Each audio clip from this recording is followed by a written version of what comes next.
Hi friends, എന്തൊക്കെയുണ്ട് വിശേഷങ്ങൾ? ഈ പാത്രത്തിൽ നിറഞ്ഞു നിൽക്കുന്ന പച്ചക്കറികൾ നിങ്ങൾ കണ്ടില്ലേ?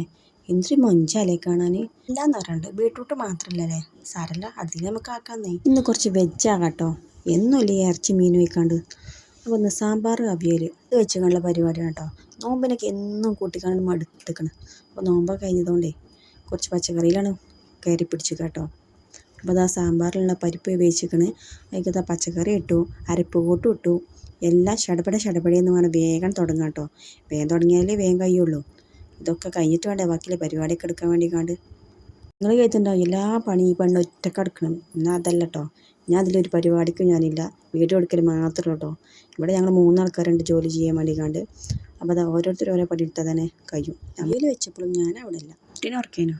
പിന്നെ തിന്നാൻ നേരത്തെ കണ്ടു കേട്ടോ. അവിയലൊക്കെ ഉണ്ടാക്കി വെച്ചിട്ടുണ്ട്. എന്തായാലും ഒക്കെ ടേസ്റ്റ് എന്നോ. 1 മാസമായില്ലേ കഴിച്ചിട്ട്, അതുകൊണ്ടേക്കരം. ഇപ്പോൾ ലോങ് വീഡിയോ ചെയ്തിട്ടും കുറേ ദിവസമായിരിക്കണം കേട്ടോ. ചെയ്യാനൊരു മടിയാണ് കേട്ടോ. എന്താണെന്നറിയില്ലേ, തിരികെ വ്യൂസ് അല്ല. അതുകൊണ്ട് തന്നെ നമ്മൾ ഈ ചെയ്യണതിൽ എന്തെങ്കിലുമൊക്കെ കാര്യം ഉണ്ടാകുമ്പോഴല്ലേ അത് പിന്നെയും ചെയ്യാനൊരു ഇൻട്രസ്റ്റ് ഉണ്ടാവുക. ഇതിപ്പോൾ അതുകൊണ്ടാണ്. എന്താ ഇപ്പോൾ ചെയ്യണം. പിന്നെ എന്താ ഈ ഒരു സംഭവം കണ്ടങ്ങൾ, ഇതെന്താ നിങ്ങൾക്കല്ലേ മനസ്സിലായോ? വലിയ ഉണ്ട മുളക് കേട്ടോ. അതിൽ ഉപ്പ് നിറച്ചിക്കാണ്ടേ എണ്ണയിലിട്ട് പൊരിച്ചെടുക്കുക കേട്ടോ. എന്താ അതിനൊരു ടേസ്റ്റ് എന്നോ. സാമ്പാർക്ക് കൂട്ടി കഴിക്കണം, അത് വേറൊരു ലെവൽ തന്നെയാണ് കേട്ടോ. പിന്നെ എന്താ മക്കൾക്ക് പച്ചക്കറി പറ്റാത്ത കുറേ ആൾക്കാരുണ്ടാവുമല്ലോ, ഐറ്റങ്ങൾക്ക് വേണ്ടിക്കാണ് ഈ മീൻ പൊരിച്ചത്. ഓർക്ക് ഓരോരോ കഷ്ണം എടുത്തുകൊണ്ട് പൊരിച്ചെടുക്കുകയാണ്. എല്ലാവരെയും വീട്ടിലുണ്ടാവില്ലേ അങ്ങനത്തെ ഓരോ ഐറ്റങ്ങൾ. ഇറച്ചി മീൻ മാത്രമേ പറ്റുള്ളൂ അല്ലേ. ഇവിടെയുണ്ട് അങ്ങനത്തെ 2-3 ഐറ്റം. എന്താ ഇപ്പോൾ ചെയ്യണമെന്നോ. ഓർക്ക് അതന്നെ ഇല്ലാതെ ഇറങ്ങൂല. പിന്നെ ഓർക്ക് വേണ്ടി വേറെ പൊരിച്ചാലാന്ന് നിവർത്തിയില്ല. ഓല പട്ടിണിയൊക്കെ ഇടാൻ പറ്റില്ലല്ലോ. നമ്മൾ പിന്നെ പട്ടിയും പ്രാരാബ്ദം കൊണ്ട് നിറഞ്ഞതായതുകൊണ്ടേ എന്തും തിന്നു കേട്ടോ.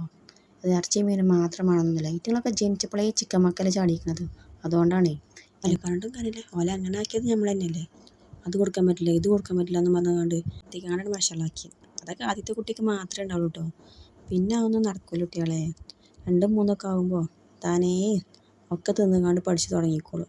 അതിൻ്റെ ഇടയിൽ എൻ്റെ ക്ലീനിങ് പരിപാടി കഴിഞ്ഞിട്ടോ. ഈ എല്ലാ അടുപ്പാണെങ്കിലും വൃത്തികേടാക്കി വെക്കാൻ പറ്റില്ലല്ലോ. ഇതും തോത്തിരിക്കണം കേട്ടോ. എങ്ങനെയെന്ന് പറഞ്ഞാൽ നിങ്ങൾക്ക് കാണണ്ടേ. കഷ്ണത്തുമ്പോൾ ഓടക്കോലാണ് വെക്കുക, എന്നിട്ടാണ് അമർത്തി വരയ്ക്കുന്നത് അങ്ങോട്ട്. അതായത് ഇതുപോലെയാണ് കാട്ടിക്കോളി. അപ്പോൾ ഏത് ചൂടുള്ളതും ആണോ വേഗമാണ് ക്ലീനായി കിട്ടും. പണി ഒരുങ്ങി കിട്ടണ്ടേ. വെള്ളം തിളപ്പിക്കാൻ വെച്ചപ്പോൾ കേട്ടോ. ചൂടാണെങ്കിലും തണുപ്പാണെങ്കിലും കുടിക്കാൻ വേണ്ടിയിട്ടാണ് തിളച്ച വെള്ളം മാത്രമേ ഉപയോഗിക്കുള്ളൂ. ഭയങ്കര ചൂടാണ്. ഫ്രിഡ്ജിൽ നിന്ന് ഐസ് വെള്ളം എടുത്ത് കുടിച്ചാനൊക്കെ തോന്നും. എന്നാലും ഈ ഒരു വെള്ളത്തിന് അത്ര ഒക്കില്ലല്ലോ അതൊന്നും. ഇനിയുള്ള പരിപാടി നിലം തുടക്കലാണ്. അതുകൂടി കഴിഞ്ഞ് തിരുമ്പി കുളിച്ചാൽ റാഹത്തായി. അപ്പം എൻ്റെ വീഡിയോ കാണുന്ന കൂട്ടുകാരെ എല്ലാവരും ഒന്ന് സബ്സ്ക്രൈബ് ചെയ്യണേ. ഒരു ലൈക്കും കൂടി ഒന്ന് അമർത്തണം കേട്ടോ. നമ്മൾ വീഡിയോസേ ഒന്നാണ് മെച്ചപ്പെട്ട് കണ്ടേ ഒന്ന് വരാൻ വേണ്ടി നിങ്ങളെല്ലാവരും നാഞ്ഞ് പ്രവർത്തിച്ച് എന്നാലേ പേര് നടക്കുള്ളൂ. ഞാൻ അത്രയും കഷ്ടപ്പെട്ട് വീഡിയോ എടുക്കണല്ലേ. അതെന്തെങ്കിലും ഒരു ഉപകാരം നിങ്ങളുണ്ടാക്കി തിരിച്ചേ എന്ന് ചോദിച്ചാൽ കരുതല്ലേ കേട്ടോ. ഞാൻ വീഡിയോ ഇട്ടാൽ അങ്ങനെയാണ്, ആരും വ്യൂസും ഉണ്ടാവില്ല, ഒരു ലൈക്കും തരില്ല. കുറച്ച് കഴിഞ്ഞാലൊക്കെ റെഡിയാക്കുമായിരിക്കുമല്ലേ. സാരല്ല. അപ്പോൾ ഇന്നത്തെ ഊണ് നിങ്ങൾ കണ്ടില്ലേ, ഒക്കെ റാഹത്താണ് കേട്ടോ. അൽഹംദുലില്ലാ. അപ്പോൾ വീഡിയോ ലൈക്ക് ചെയ്യാൻ മറക്കല്ലേ.